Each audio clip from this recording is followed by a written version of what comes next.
ഒരു വർഷം ആക്ച്വലി നല്ല എലിജിബിൾ കണ്ടസ്റ്റാണ് ഒരു 10 ലക്ഷം ഉണ്ടാക്കാം മിനിമം. പിന്നെ സിനിമ അവർ ചോദിക്കുകയാണ് ഈ കുട്ടിയാരാണ്, പുതിയ ആളാണെങ്കിൽ നമുക്ക് ഇപ്പം തന്നെ ലാസ്റ്റ് ജിത്തു ജോസഫ് സാറിൻ്റെ അസോസിയേറ്റിൻ്റെ പടത്തിൽ സാനിയ എന്ന് പറഞ്ഞാൽ മിസ് കേരളയുടെ ഒരു കണ്ടസ്റ്റൻ്റാണ് ആ സിനിമ കിട്ടിയത്. അങ്ങനെ എത്രയോ പേര് നമ്മൾ സിനിമയിലേക്ക് ഇൻട്രൊഡ്യൂസ് ചെയ്യാൻ പറ്റിയിട്ടുണ്ട്. ഇന്നൊരു സൗന്ദര്യ മത്സരത്തിൽ പങ്കെടുക്കാനായിട്ട് ഇവിടുത്തെ ആയിരക്കണക്കിന് ആൾക്കാരാണ് ക്യൂ നിൽക്കുന്നത്. എന്തൊക്കെയാണ് key points one model should have? Confidence, most importantly confidence is very important. നമുക്കിപ്പോൾ കോൺഫിഡൻസ് ഇല്ലെങ്കിൽ this a form of art. മോഡലിങ്ങിനെ ഇപ്പോഴും പലരും ഒരു ആർട്ട് ഫോമായിട്ട് കാണാറില്ല, but it's a form of art. ഇപ്പോൾ നമ്മൾ ക്ലാസിക്കൽ ഡാൻസ് അല്ലെങ്കിൽ സിംഗിങ്, അത് പറയുന്ന പോലെ ഇതിലും ചില മെട്രിക്സുകളുണ്ട്. ഫോർ എക്സാമ്പിൾ കോൺഫിഡൻസ് വേണം, otherwise you won't be able to perform. The second thing is your body movement and body dynamic. കാരണം എത്ര സെക്സി ആയിട്ടുള്ള ഔട്ട്ഫിറ്റ് ആയാലും അല്ലെങ്കിൽ എത്ര മോഡസ്റ്റ് ആയിട്ടുള്ള ഔട്ട്ഫിറ്റ് ആയാലും വളരെ ഗ്രേസ്ഫുള്ളിയാണ് അവരത് ക്യാരി ചെയ്യുന്നത്. അതിലൊരു വൾഗാരിറ്റി ഇല്ല. അപ്പോൾ ആ ഒരു സ്റ്റേജിലോട്ട് എത്താൻ വേണ്ടി നമുക്ക് നമ്മുടെ ബോഡി മൂവ്മെൻറ്റ്സ് കുറേ റിഹേഴ്സ് ചെയ്താൽ മാത്രമാണ് നമുക്ക് അങ്ങനെ വാക്ക് ചെയ്യാൻ പറ്റുള്ളൂ അല്ലെങ്കിൽ പോസ് ചെയ്യാൻ പറ്റുള്ളൂ. അപ്പോൾ body dynamics are very important. പിന്നെയുള്ളൊരു കാര്യം എന്ന് പറഞ്ഞാൽ നമ്മുടെ വാല്യൂസും പ്രിൻസിപ്പിൾസാണ്. ഫോർ എക്സാമ്പിൾ ഇപ്പോൾ നമ്മൾ 90s മോഡൽസിനെ എടുത്ത് നോക്കിയാൽ അല്ലെങ്കിൽ ഏത് സൂപ്പർ മോഡൽസിനെ നമ്മളിപ്പോൾ ഇൻസ്പയർ ചെയ്യുന്ന കുറേ സൂപ്പർ മോഡൽസ് ഉണ്ട്. അവരെ നോക്കിക്കഴിഞ്ഞാൽ നമുക്ക് അവരുടെ ഒരു സംസാരിക്കുന്ന രീതി, the way they talk, the way they present, and they are very knowledgeable. Okay, കാരണം അവർക്ക് ഇതെന്ന് പറയുമ്പോൾ ഒരു ആർട്ടിസ്റ്റിക് ഫോമാണ്. You need to have a good personality. It's not only about looks. നമുക്ക് മോഡലിങ്ങിൽ വെറൈറ്റി ഓഫ് ഫേസസ് ഇപ്പോൾ ഭയങ്കര എക്സ്ക്ലൂസിവിറ്റി ഉണ്ട്. കാരണം ലോട്ട് ഓഫ് മോഡൽസ് നമുക്ക് കാണാൻ പറ്റും ഷോർട്ട് ഹൈറ്റഡ്, വെരി ടോൾ. ഇല്ല, പണ്ട് അങ്ങനെ ഉണ്ടായിരുന്നില്ല. പക്ഷെ now people are open to experiment. ഇപ്പോൾ അങ്ങനത്തെ ബാരിയേഴ്സ് ഇല്ല. ഫോർ എക്സാമ്പിൾ പണ്ട് ഇപ്പോൾ മോഡൽസ് എപ്പോഴും ലീൻ ആയിരിക്കണം, but now we can see plus size models വരുന്നു. അപ്പോൾ ഇങ്ങനത്തെ ഈ പറയുന്ന പോലെ ഒരു ഇവോല്യൂഷൻ ഭയങ്കരമായിട്ട് നടക്കുന്നുണ്ട്. കാരണം every generation demands A different kind of art form അല്ലേ. ഇപ്പോൾ ക്ലാസിക്കൽ ഡാൻസ് പോലും ആയാലും എത്രമാത്രം അതിൽ ചേഞ്ചസ് ഉണ്ട്. അതുപോലെ തന്നെ ഇതിൽ ഇപ്പോൾ കുറേ ചേഞ്ചസ് ഉണ്ട്. ഈ പറയുന്ന പോലെ എല്ലാ ജെൻഡേഴ്സിന് വേണ്ടിയിട്ടുള്ള ഫാഷൻ ഷോ ഉണ്ട്. പണ്ട് അങ്ങനെ ഉണ്ടായിരുന്നില്ല, വളരെ കുറവായിരുന്നു. But now we can see that വളരെ വെറൈറ്റി ആയിട്ടുള്ള പ്ലാറ്റ്ഫോംസുകൾ ഓപ്പൺ ആയി വരുന്നുണ്ട്. അപ്പോൾ we need to be very progressive. വളരെ നാരോ മൈൻഡഡ് ആയിട്ട് നമുക്ക് മോഡലിംഗ് ചെയ്യാൻ പറ്റില്ല. We have to be very progressive. അപ്പം എന്താണ് സ്റ്റേജ് 1 ഒരു ബ്യൂട്ടി പേജൻസിൻ്റെ? ബ്യൂട്ടി പേജൻസിൽ ആദ്യം ഒരു പേജൻറ്റിൽ റെലവൻസ് ഉള്ള അല്ലെങ്കിൽ ക്രെഡിബിലിറ്റി ഉള്ള ഒരു പേജൻറ്റിൽ രജിസ്റ്റർ ചെയ്യുക എന്നുള്ളതാണ്. അപ്പോൾ അതിപ്പോൾ നമ്മൾ പറഞ്ഞു കഴിഞ്ഞാൽ എനിക്ക് തോന്നുന്നത് അത് കോൺട്രവേഴ്സി ആവുമെന്ന് എനിക്കറിയില്ല. കേരളത്തിലെ ഒരുപാട് ബ്യൂട്ടി പേജ് എനിക്ക് തോന്നുന്നത് I have attended more than 60 pageant as A judge. അപ്പോൾ പല ഇവൻറ്റ്സിൻ്റെ കൂടെ വർക്ക് ചെയ്തിട്ടുണ്ട്. അപ്പോൾ എനിക്ക് ഇപ്പോൾ കഴിഞ്ഞ ദിവസം ഏറ്റവും റീസെൻ്റ് ആയിട്ട് പെഗാസസിൻ്റെ ഇവൻറ്റ്സാണ്. പെഗാസസിൻ്റെ ഇവൻറ്റ്സിനെ കുറിച്ച് എനിക്ക് പറയാനുള്ളത്, കേരളത്തിൽ ഒരു പേജൻറ്റിലും രജിസ്ട്രേഷൻ ഫീസ് വാങ്ങിക്കാതെ രജിസ്റ്റർ ചെയ്യാൻ പറ്റുന്ന ഒരു പേജൻ്റാണ് പെഗാസസിൻ്റെ ഇവൻറ്റ്സ്. ഈ ഒന്നും ചാർജ് ചെയ്യുന്നില്ല. ബാക്കി എല്ലാവരും ഒരു മിനിമം രജിസ്ട്രേഷൻ ഫീസ് ചാർജ് ചെയ്യും. പിന്നെ അതിനൊരു ഗ്രൂമിങ് ഫീസ് എന്ന് പറഞ്ഞിട്ട് ഒരു 4 ദിവസമോ 10 ദിവസമോ depends on the event management company. അപ്പോൾ ഒരാൾക്ക് സോഷ്യൽ മീഡിയയിലൂടെ അല്ലെങ്കിൽ വേറെ ഇൻഫർമേഷനിലൂടെ വരുന്ന ഇൻഫർമേഷൻ വെച്ചിട്ട് അവരാദ്യം ഒരു ബ്യൂട്ടി പേജിന് രജിസ്റ്റർ ചെയ്ത് അതിൽ സെലക്ട് ചെയ്യുകയാണ്. ഓഡിയേഷനിലൂടെ സെലക്ട് ചെയ്തിട്ട് പിന്നെ അതിൻ്റെ ഫൈനലിൽ ഷോർട്ട് ലിസ്റ്റ് ചെയ്യുകയാണ്. ഒരു മാക്സിമം 20-22, അത് ഓരോരുത്തരുടെ ചില 16 ആൾക്കാരുണ്ടാവും, ചില 22 ഉണ്ടാവും, ചില മാക്സിമം 25-30 വരെ ചെയ്ത പാജൻസും ഉണ്ട്. അതാണ് അതിൻ്റെ ബേസിക് സ്റ്റെപ്പ് എന്ന് പറഞ്ഞാൽ. അതിലേക്ക് എത്തിക്കഴിഞ്ഞാൽ പിന്നീട് ഗ്രൂമിങ് പ്രോസസ്സും എല്ലാം ഇറ്റ്സ് എ ലോങ് പ്രോസസ്. എന്താണ് ഒരു റാമ്പ് വാക്കിൻ്റെ ബേസിക് റൂൾസ്? റാമ്പ് വാക്കിൻ്റെ ബേസിക് റൂൾസും അതിൽ കുറേ ഡിഫറൻസ് വരും. കാരണം ബ്യൂട്ടി പേജൻറ്റിൽ വരുന്ന റൂൾസും നോർമൽ ഒരു ഫാഷൻ മോഡലിങ്ങിൽ വരുന്ന ഒരു റൂൾസ് വളരെ ഡിഫറെൻ്റ് ആണ്. ബ്യൂട്ടി പേജൻറ്റ് വരുമ്പോൾ എന്ന് പറഞ്ഞാൽ അവിടെ റാമ്പ് വാക്ക് മാത്രമല്ല, ആ ഒരു particular person has to go through lot of grooming. Okay, for example, they are trained to speak well. They are trained to do different poses. They are trained to walk gracefully. പക്ഷേ fashion show വരുമ്പോൾ എന്ന് പറഞ്ഞാൽ നമുക്ക് അവിടെ attitude ഉണ്ടാവണം. Depends upon the theme. പിന്നെ beauty പേജൻറ്റിൽ തീമല്ല actually വരുന്നത്, പേർപ്പസാണ്. കാരണം അത് നമ്മളൊരു ബ്യൂട്ടി പേജൻറ്റ് വിന്നേഴ്സ് നമ്മൾ ശ്രദ്ധിച്ചിട്ടുണ്ടാവും, അവർക്കൊക്കെ ഒരു പേർപ്പസ് ഉണ്ട്. അതിപ്പോൾ ഒരു ചാരിറ്റബിൾ പേർപ്പസ് ആവാം, അല്ലെങ്കിൽ പിന്നെ ഒരു ലൈഫിലൊരു വിഷൻ ഉണ്ട് അവർക്ക്.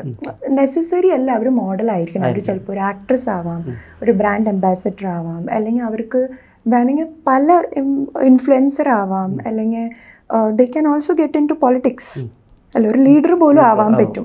പക്ഷെ ഒരു ഫാഷൻ മോഡൽ വരുമ്പോൾ എന്ന് പറഞ്ഞാൽ ചിലപ്പോൾ ഒരു റാമ്പ് മോഡലിംഗ് ചെയ്യുന്ന ഒരു പേഴ്സൺ അത്ര വിഷൻ ഉണ്ടാവണം എന്നില്ല, ലിമിറ്റഡ് ആയിരിക്കും. ചിലപ്പോൾ മാക്സിമം അവർ വിചാരിക്കുന്നത് ഒരു ആക്ട്രസ് ആവാൻ, അല്ലെങ്കിൽ എവിടെയെങ്കിലും ഒരു വർക്ക് ചെയ്യാൻ, അല്ലെങ്കിൽ ഒരു മോഡൽ ആവാൻ വേണ്ടിയിട്ട് മാത്രം. പക്ഷെ ബ്യൂട്ടി പേജൻറ്റിൽ വരുന്ന കണ്ടസ്റ്റൻസ് അവരുടെ ഒരു വിഷനറി ഭയങ്കര സ്ട്രോങ് ആണ്, അവർക്ക് ഭയങ്കര പേർപ്പസ് ഉണ്ട്. അവർക്ക് ജസ്റ്റ് ഒരു മോഡലോ ആക്ട്രസ് ആവാൻ വേണ്ടിയിട്ടല്ല, ദേ ആർ അഡ്വക്കേറ്റ്സ്.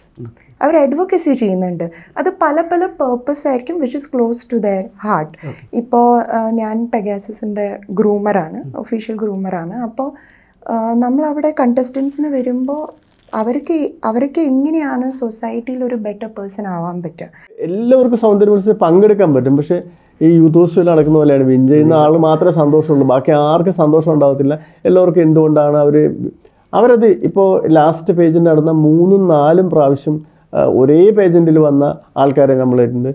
26 പ്രാവശ്യം പേജൻറ്റിൽ അറ്റൻഡ് ചെയ്തൊരു കുട്ടി മിസ് ക്യൂൻ ഓഫ് ഇന്ത്യയിലുണ്ടായിരുന്നു. അവരുടെ ആ എന്തൂസിയാസമാണ്, അല്ലെങ്കിൽ ആ ഗീവപ്പ് ചെയ്യാതെ അതിന് വേണ്ടിയിട്ട് ഇങ്ങനെ ട്രൈ ചെയ്യുമ്പോൾ നമുക്ക് സത്യത്തിൽ ആ ഒരു ഡെഡിക്കേഷൻ പെൺകുട്ടികളോട് തോന്നുന്ന ഒരു അഡ്മിറേഷൻ തന്നെയാണ് സത്യത്തിൽ. നെക്സ്റ്റ് ഇപ്പോൾ ഫസ്റ്റ് ഒരു 30 പേര് അല്ലെങ്കിൽ 20 പേരെ നമ്മൾ സെലക്ട് ചെയ്ത് കഴിഞ്ഞാൽ നെക്സ്റ്റ് പ്രോസസ്സ് എന്താണ്? സ്റ്റേജ് 2 ഗ്രൂമിംഗ് ആണ്. ആ ഗ്രൂമിങ്ങിന് ഏറ്റവും കൂടുതൽ നന്നായിട്ട് ഗ്രൂം ചെയ്യുന്ന ഒരാളാണ്, നമ്മൾ അസോസിയേറ്റ് ചെയ്ത് വർക്ക് ചെയ്തിട്ടുള്ളതാണ് കൊഞ്ചിത. എനിക്ക് തോന്നുന്നത് മിസ് കേരളയിൽ തുടങ്ങി ഇത്രയും എനിക്ക് കൊഞ്ചിതയുടെ ഒരു വളർച്ച ഇവാലുവേറ്റ് ചെയ്തിട്ടുള്ള ആളാണ് ഞാൻ.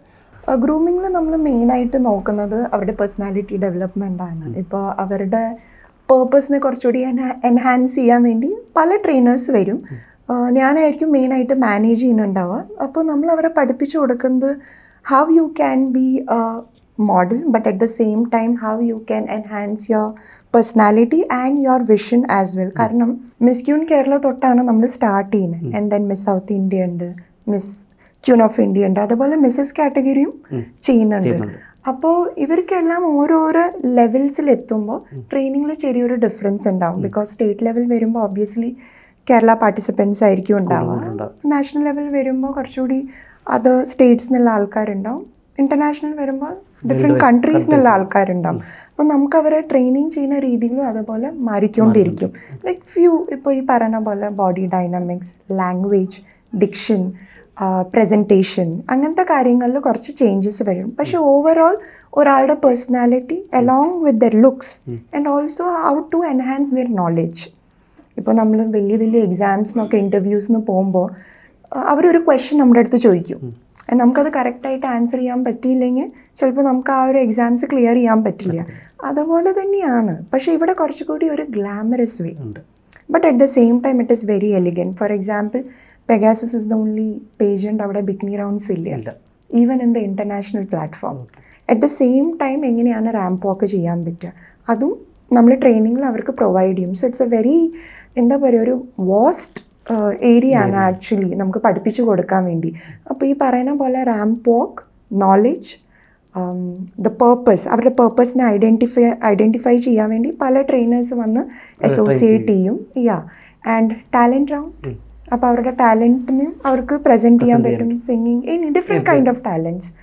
ആൻഡ് ഈ പറയുന്ന പോലെ there grammar, diction, the way they do conversations.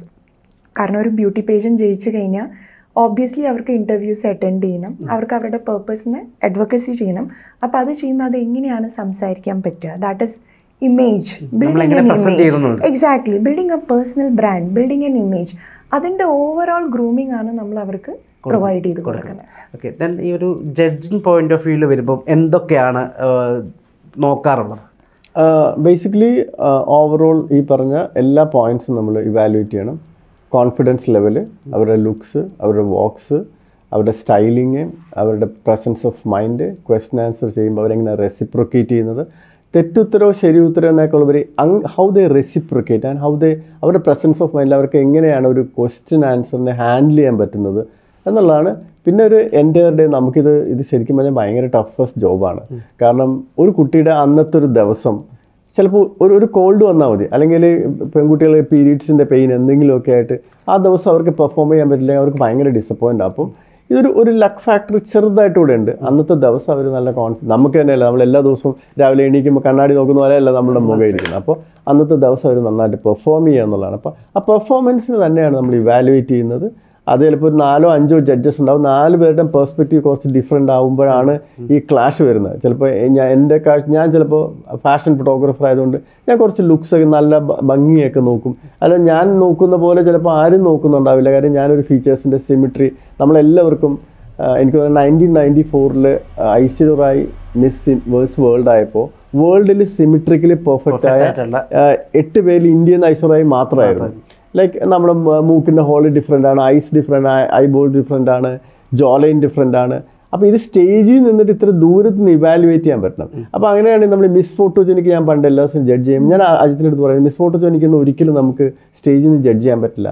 Miss beautiful smile ഇതെല്ലാം ഇൻറ്റേർണലി ഇവരെ ഗ്രൂമേഴ്സ് ചെയ്യണം. അപ്പോൾ നമ്മളെന്ത് പോയിട്ട് ഇവരുടെ ഫോട്ടോ എടുത്തിട്ട് ഫോട്ടോയും ഇവരെയും കൂടി കണ്ട് നേരിട്ട് നോക്കി അപ്പോൾ പെർഫെക്റ്റ് ഇവാലുവേഷൻ നടക്കാൻ പറ്റും. അല്ല, നമ്മൾ ജനറലി ഉള്ള കാര്യങ്ങൾ മാത്രമേ സബ് ടൈറ്റിൽസ് മുഴുവൻ നമ്മൾ ഇൻറ്റേർണലി കൊഞ്ചിതയെ പോലുള്ളവരും അജിത് രവിനെ പോലുള്ളവരൊക്കെ അവർ ഇൻറ്റേർണലിയാണ് അവർ മാർക്ക് ഇടുന്നത്.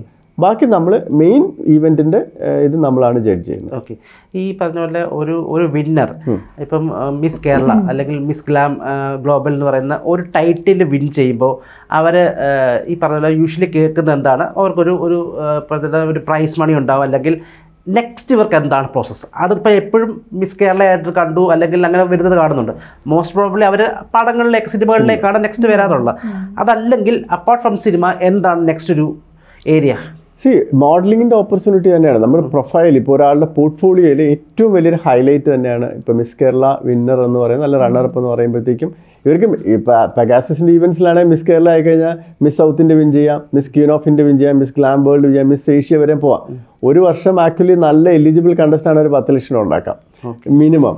അപ്പോൾ അതിലുപരി മോഡലിങ്ങിലേക്കുള്ള ഓപ്പർച്യൂണിറ്റീസിൻ്റെ ഒരു ഡോർ ഓപ്പണിംഗ് ആണ്. പിന്നെ സിനിമ ഒത്തിരി ഡയറക്ടേഴ്സും ഇപ്പോൾ എൻ്റെയൊക്കെ ഇൻസ്റ്റാഗ്രാമിൽ ഞാൻ മലയാള മനോരമ കവർ പേജ് ചെയ്യാറുണ്ട്. ഒരു കവർ വരാൻ വേണ്ടി ഒത്തിരി ഡയറക്ടേഴ്സ് വെയിറ്റ് ചെയ്തിട്ട് അവർ ചോദിക്കുകയാണ് ഈ കുട്ടി ആരാണ്, പുതിയ ആളാണെങ്കിൽ നമുക്ക് ഇപ്പം തന്നെ ലാസ്റ്റ് ജിത്ത് ജോസഫ് സാറിൻ്റെ അസോസിയേറ്റിൻ്റെ പടത്തിൽ സാനിയ എന്ന് പറഞ്ഞാൽ മിസ് കേരളയുടെ ഒരു കണ്ടസ്റ്റൻ്റാണ് ആ സിനിമ കിട്ടിയത്. അങ്ങനെ എത്രയോ പേര് നമ്മൾ സിനിമയിലേക്ക് ഇൻട്രൊഡ്യൂസ് ചെയ്യാൻ പറ്റിയിട്ടുണ്ട്. നമുക്കൊരു പാവപ്പെട്ട വീട്ടിലെ കുട്ടിക്ക് വലിയൊരു ആഗ്രഹവും സ്വപ്നവും കാണും, ആ കുട്ടി ഇതിൽ മിസ്സാവാൻ പാടില്ല. അത് തന്നെയാണ്. അതിൽ വേറൊരു ഈവൻറ്റ് മാനേജ്മെൻറ്റ് കമ്പനിയോടുള്ള ക്രെഡിറ്റ് അല്ല. അപ്പോൾ അത് അജിത്തിൻ്റെ പെർസ്പെക്റ്റീവാണ്. പക്ഷേ ഞങ്ങൾ പൈസ വാങ്ങിച്ചിട്ട് നടത്തുന്നത് വേറൊരു ഈവൻറ്റ് മാനേജ്മെൻറ്റ് കമ്പനി, നമുക്ക് അവരെ കുറ്റം പറയാനും പറ്റില്ല. അത് 100% പേഴ്സണൽ ചോയ്സാണ്. നമ്മൾ കാർ വാങ്ങിക്കുന്ന പോലെയാണ്, എനിക്ക് ഏത് കാർ വാങ്ങിക്കണം നമ്മൾ തീരുമാനിക്കാം. പക്ഷേ അതിൻ്റെ ഒരു വാല്യൂ എന്ന് പറയുന്നത് ഒരു ഫൈനാൻഷ്യലി സൗണ്ട് അല്ലാത്തൊരു കുട്ടിക്ക് ഇതിൽ പങ്കെടുക്കാൻ പറ്റും. ആ ടാലൻറ്റ് ഉണ്ടായിരിക്കും. ആ ടാലൻറ്റ് എപ്പോഴും നമ്മൾ ടാലൻറ്റ് കാണണമല്ലോ. നമ്മൾ ചുവരുണ്ടെങ്കിലേ ചിത്രം എഴുതാൻ പറ്റുള്ളൂ. അപ്പോൾ അത് വലിയൊരു കാര്യമാണ്. അതൊരു ശരിക്കും പറഞ്ഞാൽ അദ്ദേഹം ചെയ്ത ചാരിറ്റിയോടൊപ്പം ഈ കാര്യങ്ങൾ ചെയ്യുന്നതും എനിക്ക് പറഞ്ഞാൽ പുള്ളിക്ക് മാത്രമേ പറ്റുള്ളൂ. അത്രയും 20 ഇപ്പോൾ അടുത്ത വർഷം 25 years തികയാണ് പെഗാസസ് ഈവൻസ്. 2300ഓളം ഈവൻസ് ആണ് പുള്ളി കണ്ടക്ട് ചെയ്തത്. കണ്ടസ്റ്റൻസ് പാർട്ടിസിപ്പേറ്റ് ചെയ്യുമ്പോൾ തന്നെ നമ്മുടെ moral and ethical value should also be strong. എല്ലാ സമയത്തും ഇപ്പോൾ ഓർഗനൈസേഴ്സ് എത്തിക്കൽ വാല്യൂസ് മാത്രം വെച്ചിട്ട് കാര്യമില്ല. പാർട്ടിസിപ്പേറ്റ് ചെയ്യുന്ന കണ്ടസ്റ്റൻസും ആ വാല്യൂസും കീപ്പ് ചെയ്യണം. ഓക്കെ, ഇപ്പോൾ നമ്മൾ കുറേ പ്രോബ്ലംസ് കാണുന്നുണ്ട് സൊസൈറ്റിയിൽ when it comes to modelling. അപ്പോൾ ജനറലി നമ്മൾ പറയാറ് ഓർഗനൈസേഴ്സ് പ്രശ്നമായിരുന്നു, അല്ലെങ്കിൽ ഈ പറയുന്ന പോലെ സ്റ്റൈലിസ്റ്റ് പ്രോബ്ലം ആയിരുന്നു, ഫോട്ടോഗ്രാഫർ പ്രോബ്ലം ആയിരുന്നു, അങ്ങനെയൊക്കെ ഒരു ഇഷ്യൂസ് നമ്മൾ കാണും. But at the same time മോഡൽസിനും ആ ഒരു പ്രിൻസിപ്പിൾസും വാല്യൂസ് ഉണ്ടാവണം. It has to come from both the side. അപ്പോഴാണ് ഒരു നല്ലൊരു രീതിയിൽ പ്രസൻറ്റ് ചെയ്യാൻ പറ്റുള്ളൂ. ഒരു പുതിയൊരു കുട്ടിക്ക് ഒരു പേജന്റിലേക്ക് പങ്കെടുക്കണമെങ്കിൽ എന്താണ് പ്രോസസ്സ്? ബേസിക്കലി സോഷ്യൽ മീഡിയയിലുള്ള ഓഡീഷൻ നോട്ട്സ് തന്നെയാണ്. ഇപ്പോൾ പെഗാസസ് പോലുള്ള ഇത്രയും വലിയൊരു പ്ലാറ്റ്ഫോം അവർ ഓഡീഷൻസ് അനൗൺസ് ചെയ്യാറുണ്ട്. പിന്നെ സോഷ്യൽ മീഡിയയിൽ എല്ലാവരും ആക്റ്റീവാണ്. അപ്പോൾ അതുകൊണ്ട് തന്നെ ഈസി ആയിട്ട് ഓഡീഷൻ അറ്റൻഡ് ചെയ്യുക, ഓഡീഷനിൽ വിൻ ചെയ്യുക. അതിൽ നിന്ന് miss Queen Kerala, miss south India, miss Queen of India, miss Asia and miss glam world വരെ ഒരു കുട്ടിക്ക് പോകും. ഇത് ഒരു മിസ് ടീൻ കൂടെ പുള്ളി ചെയ്തിട്ടുണ്ട്. മിസ് ടീൻ ഗ്ലാം വേൾഡ് കൂടെ മിസ്സസ്. ഇത് സെയിം ഈ മിസ്സിന്റെ ഞാൻ ഇത്രയും പറഞ്ഞാൽ മിസ്സസുകാർക്കും ഉണ്ട്. അത് വലിയൊരു റെവല്യൂഷനാണ്. കാരണം നമ്മൾ ഹൗ ഓൾഡ് ആർ യു എന്ന് പറയുന്ന സിനിമ ഇറങ്ങിയ ശേഷമാണ് പലർക്കും കല്യാണത്തിന് ശേഷം ജീവിതം ഒരു 30-35 വയസ്സാകുമ്പോഴത്തേക്ക് അവരുടെ ലൈഫിൽ ഭയങ്കര ഒരു ബ്രേക്ക് വരും. കാരണം ഭർത്താവിനും കുട്ടികൾക്കും വേണ്ടി ലൈഫ് പോയി അവരുടെ ടാലൻ്റ് എല്ലാം കളഞ്ഞു എന്ന് പറഞ്ഞ് ഫ്രസ്ട്രേറ്റ് ചെയ്ത ഒത്തിരി ലേഡീസ് ഉണ്ട്. പക്ഷെ അവർക്ക് വലിയൊരു പ്ലാറ്റ്ഫോമാണ്. ഈ ലാസ്റ്റ് മിസ്സസിലൊക്കെ എല്ലാവരും വയനാട് നിന്നൊക്കെ വന്ന ഒരു കുട്ടിയൊക്കെ നന്നായിട്ട് സംസാരിച്ച് അവർക്കൊക്കെ ഇങ്ങനൊരു സ്വപ്നം വേദിയായിരുന്നു, ഇങ്ങനത്തെ ഒരു വേദിയിലേക്ക് എത്തുക എന്നുള്ളത്. അപ്പോൾ ഒരുപാട് പേരുടെ സ്വപ്നങ്ങളെ യാഥാർത്ഥ്യമാക്കുന്ന വലിയ വലിയ കമ്പനികളാണ്